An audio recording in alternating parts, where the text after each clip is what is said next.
కో ప్యానలిస్టులకి good morning. ఈరోజు formula ఈ race అనేది తప్పుల తడకగా అవినీతిమయంగా అక్రమాలకు వేదికగా జరిగిన ఒక ఒప్పందం, అన్ని నిబంధనలు ఉల్లంఘించిన ఒప్పందం. దీంట్లో ఏమి మళ్ళీ రాకెట్ సైన్స్ లేదు, దీంట్లో పెద్ద మేధావితనం అవసరం లేదు తెలుసుకోవడానికి. అన్ని తప్పుల తడక. వారే చెప్పిండ్రు, నేనే నా ఆదేశాలు నేనే ఇచ్చిన, నాదే బాధ్యత అని చెప్పి రొమ్ము విడుచుకొని చెప్పిండు కేటీఆర్ గారు. ఈరోజు ఏం చెప్తా ఉన్నాడు? మొత్తము నీరు గారిపోయిండు, భయపడ్డాడు. కేటీఆర్ గారు భయపడ్డాడు. చేసిన తప్పులకి భయం కనిపిస్తూ ఉంది అతని మాటల లోపల. తడబడుతున్న విషయం అయితే మన కళ్ళ ముందర కనపడతా ఉంది. పొద్దున ఒక మాట ఏదో జరగలేదు, మొత్తం తప్పుల తడకనే. ఈ ఒప్పందమే తప్పుల తడక. ఆయన పొద్దున ఒక మాట మాట్లాడతాడు, సాయంత్రం ఒక మాట మాట్లాడతాడు. చివరాఖరికి ఏ విధంగా వచ్చిందని అంటే దీన్ని తెలంగాణ ఉద్యమానికి తెలంగాణ ఉద్యమంలో ఏ విధంగా మొత్తం అసూలు భాషన శ్రీకాంతాచారి గారు, కృష్ణయ్య గారు, యాదయ్య గారు, కానిస్టేబుల్ యాదయ్య గారు వారందరినీ తీసుకొని వచ్చిండు.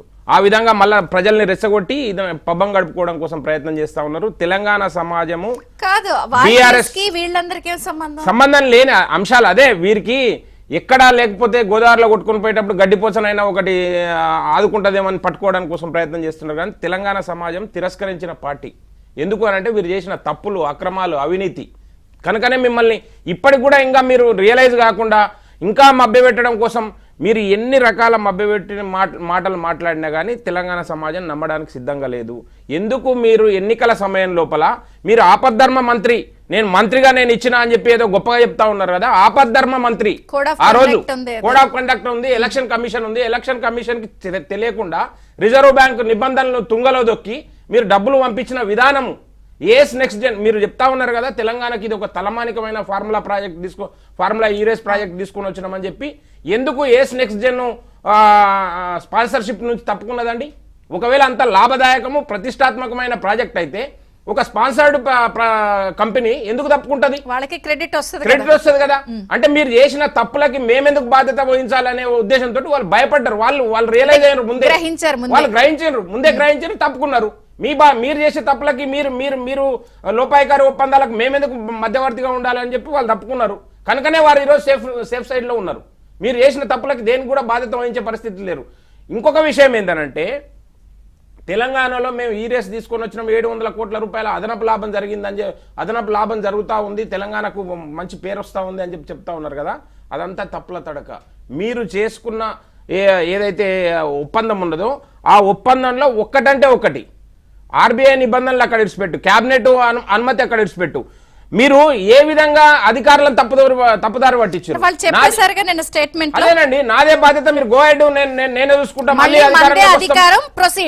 ఏ విధంగా అంటే ఒక అహంకారపూరితమైన ధోరణితో కేటీఆర్ వివరించిన తీరు ఈ రోజు కళ్ళకు కట్టినట్టుగా అనిపిస్తా ఉంది. ఇంకొక విషయం అండి, మీరు నిన్నటి దాకా ఏం చెప్పారు?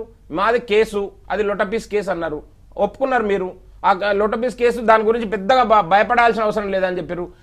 లాయర్ ఎందుకు కావాల్సి వచ్చిందండి? ఇది ఈ కేసు నరేందర్ రెడ్డితో స్టేట్మెంట్ ఇప్పించి అలాగా బలవంతంగా పెట్టించారని వారు చెప్తున్నారు. చంద్రిక గారు, ఈ కేసు ఒక దొంగతనం జరిగిందని చెప్తా ఉన్నారు. లిటరల్లీ ముద్దాయి కాదు, దొంగ. మనం బ్రాకెట్ లో రాసుకోవాలనుకుంటే కేటీఆర్ దొంగ. దొంగకు అడ్వకేట్ ఎందుకండి? మనం అందరం కలిసి తీసుకొని పోతాం అండి. నేను బ్రాకెట్ లో పెడతా ఉన్నా, మీరు అండర్లైన్ చేయకండి. నేను ఇంకా బ్రాకెట్ లోనే పెట్టినా. రాకేష్ గారు, నేను బ్రాకెట్ లోనే పెట్టినా, మీరే అండర్లైన్ చేస్తున్నారు. దాన్ని పొడిగిస్తే మీ దొంగతనం మొత్తం బయటపడుతుంది. ఎందుకు మీరు ఆగండి? నేను దాదాపు ఒక సెషన్ మొత్తం మీరే మాట్లాడినారు, నేనేం మాట్లాడలేదు, నేను ఎక్కడ ఇంటర్ఫియర్ కాలేదు. మీరు వినడం కోసం కనీసం ఒక ఓపిక ఉండాలి. నేను చెప్పింది వినండి. రాకేష్ గారు, డైరెక్ట్ గా ఆరోపణ వచ్చింది, నేను బ్రాకెట్ లో పెడతా ఉన్నాను. అదొక ఆరోపణ. దొంగతనం జరిగింది, ప్రభుత్వ నిధులు దొంగతనం జరిగింది, దొంగతనంగా విదేశాలకు తరలించారు. ఆ డబ్బులు మళ్ళీ కిటుకుల ద్వారా మీకు వచ్చినాయా, ఎవరికి వచ్చినాయా అనేది విచారణలో తేల్తాయి. విచారణలో తేలేటప్పుడు మీరు ఆ విచారణకు అడ్డుపడకండి. మీరే చెప్పారు నా మీద కేసు పెట్టుకోండి అని చెప్పిండు. కేటీఆర్ గారు సవాల్ చేసిందా లేదా? నా మీద అవసరమైతే నేను జైలుకి వెళ్తా, కాదండి. యోగా చేస్తా. ఈ ఎఫ్ఐఆర్ నమోదు కాకమంటే ముందు నా మీద కేసు పెట్టండి, నేను జైలుకి వెళ్తా, యోగా చేస్తా, వచ్చినాక పాదయాత్ర రాకేష్ చేస్తా. గారు ఆగండి, ఆగండి, మీకు ఇస్తాను ఛాన్స్. ఆయన కంప్లీట్ అవ్వనివ్వండి. మీ వర్షన్ మీరు చెప్పుకోవచ్చు ఇద్దరం కదా. మాట్లాడితే ఏమైనా ఉపయోగం ఉందా? కాదు రాకేష్ గారు, ఎవరైనా ఆగండి. నీది వదలలేదు, నాది వదలలేదు, నేను స్టూడియోలో ఉన్నానా, నేను బుల్డోజ్ చేసే కెపాసిటీ ఉంది, ఎందుకు మాట్లాడుతూ ఉన్నారు? ఆగండి, మీరు రాకేష్ గారు వినపడట్లేదు. ఆగండి, ఆగండి, ఆగండి. మరి ఫినిష్ అవ్వనివ్వండి, నేను మీకు ఇస్తాను. మీరు అవసరమైతే కౌంటర్ చేయొచ్చు. పాయింట్ అది కాదు. Let him complete. తొడగొట్టి ఛాలెంజ్ చేసిండు, కేసు పెట్టండి, ఇప్పుడు కూడా ఛాలెంజ్ చేస్తున్నాం. కేసు పెట్టిండ్రు, ఎఫ్ఐఆర్ నమోదైంది. ఈయన ప్రధాన నిందితుడు, మొదటి ముద్దాయి.